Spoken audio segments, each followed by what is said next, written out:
jumping back in, this is night 1, chesed, and if you know things, you'll know that chesed means compassion, and for this they have chosen Shotzi Weisberger. I'm going to read this and give my commentary on it, and then talk about Shotzi a bit. Okay, so this is the People's Bubbie, which is a thing that she is called. This is written by Jay Saper, who is someone who I believe knew her personally.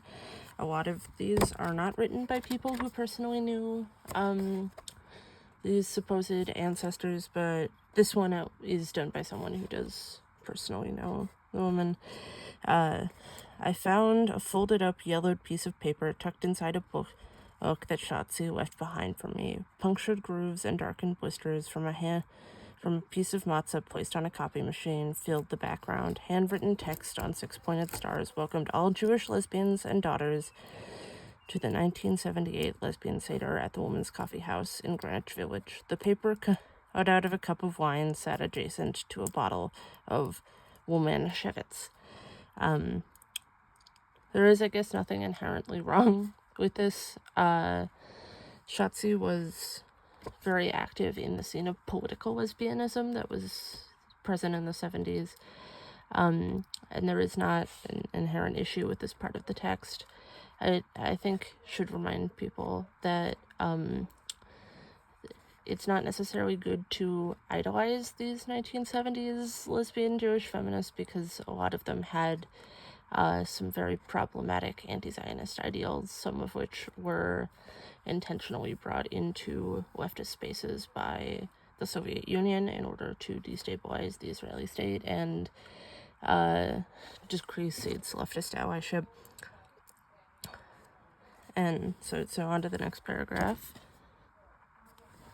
Inspired by the invitation, I honored the first Passover since Shotzi's death, hosting the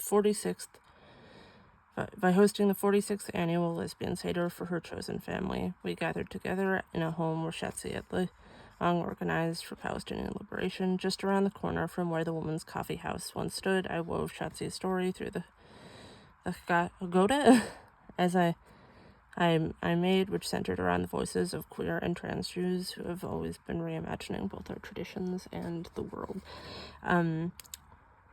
What's interesting is that this is quite a fine, touching tribute to a personal friend, but it has to plug in this weird Palestine focus. A Seder can't be about having a Seder and remembering a friend. It has to be about remembering radical Palestinian liberation.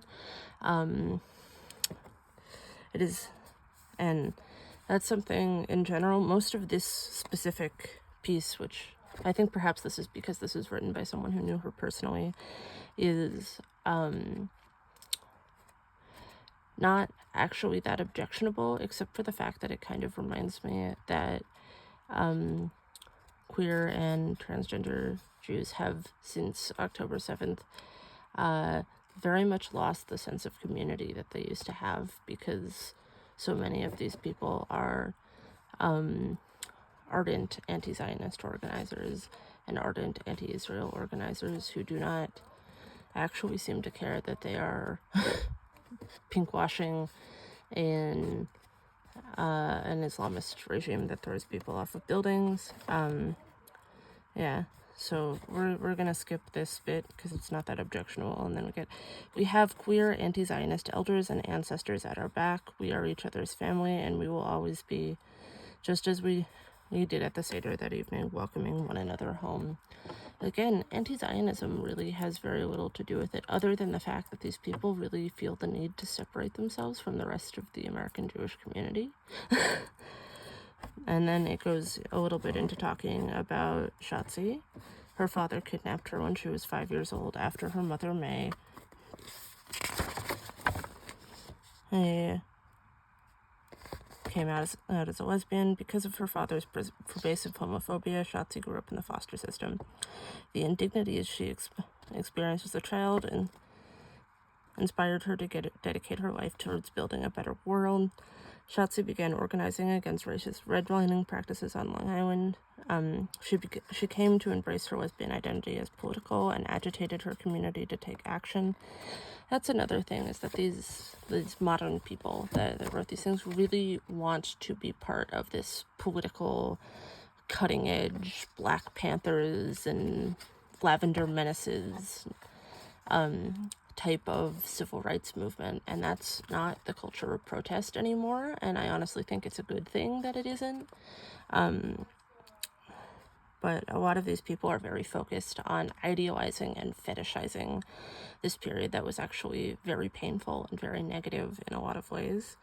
During the 80s, Shotzi joined the AIDS Coalition to Unleash Power. She was a lifelong nurse. For the latter part of her life, I'm just skipping this again, the anti-Zionist organization Jewish Voices for Peace became Shotzi's political home. At one demonstration, she handed out challah while holding a sign that read, "Jewish Dyke stands with Palestinian queers." If she truly stood with Palestinian queers, we all know that this is promoting the idea of an Arab Islamist Palestinian state would not be good for them. And I think it also demonstrates one thing about this, that there were people who set up this modern culture of, and a lot of them are younger than Shotzi. A lot of them are like my parents' age. They're Gen X or they're boomers. This culture of Jewish pro-Palestine activism that our current issues have grown out of. And again, like I said, the Soviet Union also had a part in creating this movement and puppeting it. Shotzi's lifelong commitment to uncompromising yet ever-evolving politics led her to become a global icon. She was a beloved presence in the Dyke March, the same Dyke March that banned Jewish lesbian flags because they were violent and colonial. And the oldest New Yorker during the historic 2020 Black Lives Matter uprising to break the mayor's draconian curfew put in place to suppress the movement. Shotzi inspired generations of queer and trans anti-Zionist activists who loved and embraced her as our movement's grandmother. The legendary People's Bubbie lives on. So like I said,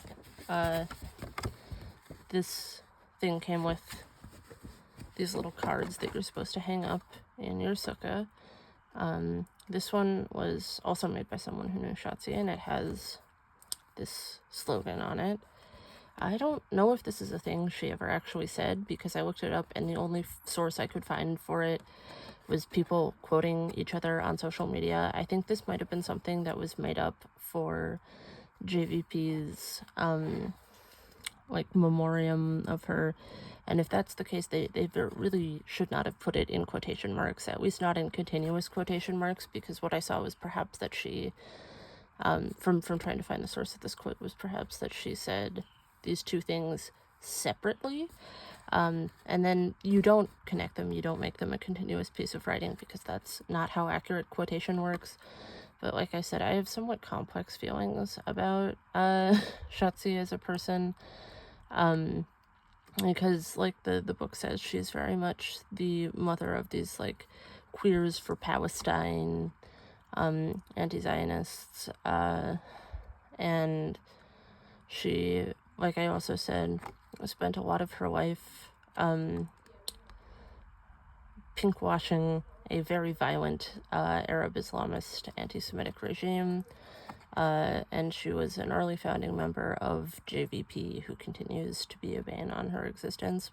There are also good things that she did as a person, and I think one of the unfortunate things looking back at the history of American protest is that anti-Zionism, which is fundamentally anti-Indigenous, is deeply woven into a lot of these movements by various factions who decided to manipulate American leftists, as well as by the pervasive anti-Semitism that exists within the world and reproduced itself within American leftist spaces over the course of the 20th century.